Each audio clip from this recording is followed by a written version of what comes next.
আগস্টের সেই কালো রাত, ক্ষমতা বদলের টালমাটাল পরিস্থিতি। যারা একসময় দেশের ক্ষমতার কেন্দ্রে ছিলেন, যাদের ইশারায় প্রশাসন চলত, রাতারাতি তাদের কাছে নিজেদের জন্মভূমি হয়ে উঠল আতঙ্কের ঠিকানা। জীবন বাঁচাতে, ফাঁসির রায় এড়াতে শত শত আওয়ামী লীগ কর্মী তখন ছুটলেন সীমান্তের দিকে। তাদের গন্তব্য ছিল একটাই, প্রতিবেশী দেশ ভারত, এক নিরাপদ স্বর্গ বা সেফ হ্যাভেনের মিথ্যা আশ্বাস। কিন্তু সেই স্বপ্ন ভেঙে চুরমার হতে বেশি সময় লাগেনি। আজ কলকাতা বা আগরতলা তাদের কাছে আর নিরাপদ আশ্রয় নয়, বরং যেন এক অদৃশ্য উন্মুক্ত কারাগারে পরিণত হয়েছে। ভেবেছিলেন ভারতের মাটিকে ট্রানজিট পয়েন্ট হিসেবে ব্যবহার করে ইউরোপ বা আমেরিকায় পাড়ি জমাবেন, স্থায়ী হবেন বিলাসবহুল জীবনে। ফেনী জেলার সেই প্রভাবশালী নেতা, যাকে আমরা নিরাপত্তার খাতিরে স্বপন নামে ডাকছি, তিনিও একই স্বপ্নই দেখেছিলেন।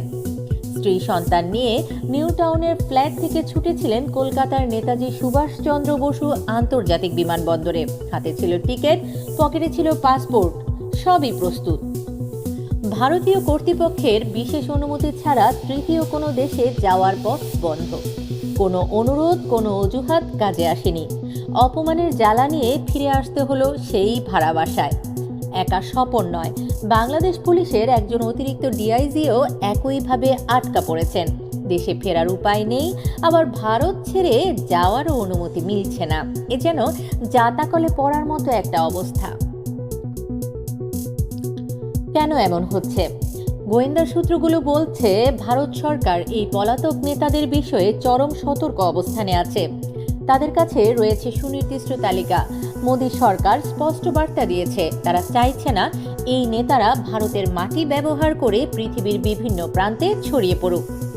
এর পেছনে রয়েছে গভীর কূটনৈতিক কারণ, সঙ্গে নিরাপত্তার প্রশ্ন। একজন নাম প্রকাশে অনিচ্ছুক আওয়ামী লীগ নেতা কলকাতা থেকে হতাশার সুরে জানিয়েছেন, ভারত সরকারের সবুজ সংকেত ছাড়া আমরা কেউ এক চুলো নড়তে পারছি না। কেন আটকে রাখা হয়েছে সেটাও স্পষ্ট করা হচ্ছে না। বিশেষজ্ঞদের মত, ভারত এই মুহূর্তে বাংলাদেশকে কোনোভাবেই হাতছাড়া করতে চাইছে না, কারণ পেটের ভেতরে ক্যান্সার পুষে রাখাটা তাদের জন্য বড় নিরাপত্তা হুমকি। তাই হিসেব নিকেশ বদলে যাচ্ছে। বাংলাদেশকে হাতে রাখতে হয়তো ভারত আওয়ামী লীগের এই অংশটিকে ছেড়ে দিতে প্রস্তুত। সবচেয়ে বেশি আলোচনা এখন একজন মানুষকে নিয়ে, সাবেক স্বরাষ্ট্রমন্ত্রী আসাদুজ্জামান খান কামাল। বাংলাদেশে যার বিরুদ্ধে ফাঁসির রায় ঘোষণা করা হয়েছে। কিছুদিন আগেও তাকে কলকাতার নিউ মার্কেট এলাকায় দেখা যেত, কিন্তু ফাঁসির রায় ঘোষণার পর থেকেই তিনি যেন এক ছায়ামূর্তি। তিনি কোথায়, এ নিয়ে সৃষ্টি হয়েছে চরম ধোঁয়াশা। ধারণা করা হচ্ছে তিনি মরিয়া হয়ে ভারত ছেড়ে পালানোর চেষ্টা করছেন, কিন্তু বিমানবন্দরের কড়াকড়ি আর সীমান্তে কড়া নজরদারির কারণে হয়তো তিনি সফল হতে পারছেন না। একটি সূত্র বলছে তিনি ভারতেই আছেন, তবে চরম গোপনীয়তার সঙ্গে অবস্থান বদল করছেন। কারণটা পরিষ্কার, বাংলাদেশের প্রধান উপদেষ্টার প্রেস সচিবের বক্তব্য অনুযায়ী আসাদুজ্জামান খান কামালকে দিয়েই হয়তো বন্দি বিনিময় বা অপরাধী হস্তান্তর প্রক্রিয়া শুরু হতে পারে।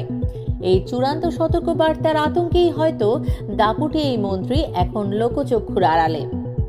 আওয়ামী লীগ নেতারা ভেবেছিলেন ভারতের মাটিতে তারা ধরাছোঁয়ার বাইরে, কিন্তু সেই ধারণা ভুল প্রমাণিত হলো। বাংলাদেশ পুলিশের একটি বিশেষ ইউনিট অত্যন্ত গোপনে কলকাতা ঘুরে এসেছে। 4 জন পুলিশ কর্মকর্তা পর্যটকের ছদ্মবেশে সপ্তাহখানেক অবস্থান করেছেন। তারা নজরদারি চালিয়েছেন Marquis street, new town, Mukundapur, গড়িয়াহাটের মতো এলাকাগুলোতে। তাদের প্রতিবেদনে উঠে এসেছে চাঞ্চল্যকর তথ্য।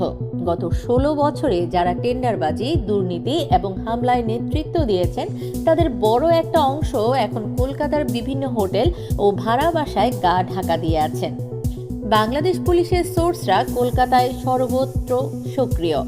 কোন নেতা কোথায় খাচ্ছেন, কার সঙ্গে দেখা করছেন, সব তথ্যই নিয়মিত ঢাকাতে যাচ্ছে।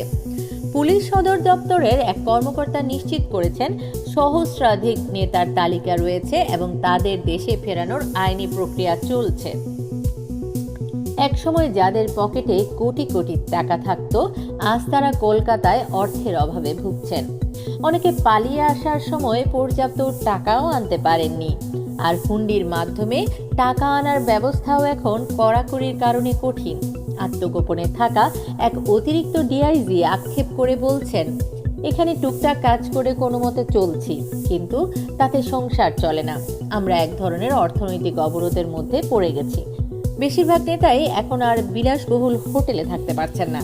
তারা এখন দক্ষিণ কলকাতার গড়িয়াহাট বা এর আশেপাশের কম ভাড়ার এলাকায় গাদাগাদি করে থাকছেন। পুলিশ বা গোয়েন্দাদের ভয়ে দিনের বেলা তারা বের হন না। রাতের আধারে নিজেদের মধ্যে দেখা করেন এবং দ্রুত ডেরায় ফেরেন। এ যেন আশ্রয় পেয়েও কারাগারে থাকার মতো জীবন। সাবেক মন্ত্রী জাহাঙ্গীর কবির নানক, যুগ্ম সাধারণ সম্পাদক বাহাউদ্দিন নাসিম, আবুল হাসনাত আবদুল্লাহ, AHM খায়রুজ্জামান লিটন, বিপ্লব বড়ুয়া, লিয়াকত শিকদার সহ আরও বহু হাই প্রোফাইল নেতার নাম আছে এই তালিকায়। তারা হোয়াটসঅ্যাপ, টেলিগ্রাম ব্যবহার করে দল পুনর্গঠন ও দেশে অস্থিরতা সৃষ্টির চেষ্টা চালাচ্ছেন। কিন্তু ভারতীয় গোয়েন্দাদের কড়া নজর সেই প্রচেষ্টাকেও ব্যর্থ করে দিচ্ছে। তাদের সামনে এখন শুধুই অন্ধকার। একদিকে দেশে ফিরলে গ্রেপ্তার ও বিচারের ভয়, অন্যদিকে ভারতে আটকে থাকার যন্ত্রণা এবং তৃতীয় দেশে যাওয়ার পথ বন্ধ। সব মিলিয়ে আওয়ামী লীগের এই সহস্রাধিক নেতাকর্মী এখন এক গভীর অনিশ্চয়তায় সাগরে হাবুডুবু খাচ্ছেন। আসাদুজ্জামান খান কামালকে যদি সত্যি ভারত বাংলাদেশের হাতে তুলে দেয়, তবে তা হবে এই পলাতক নেতাদের জন্য চূড়ান্ত সতর্কবার্তা। ভারতের মাটিতে তাদের এই ভালো না থাকার দিনগুলো কবে শেষ হবে, সেই উত্তর হয়তো সময়ই দিতে পারে। এতক্ষণ দেখছিলেন আমাদের নিউজ চ্যানেল বাংলা ভয়েস। প্রতিদিন দেশের সকল আলোচিত নিউজ শুনতে চাইলে সাবস্ক্রাইব করুন আমাদের চ্যানেল, সেই সাথে অন করে রাখুন বেল আইকন।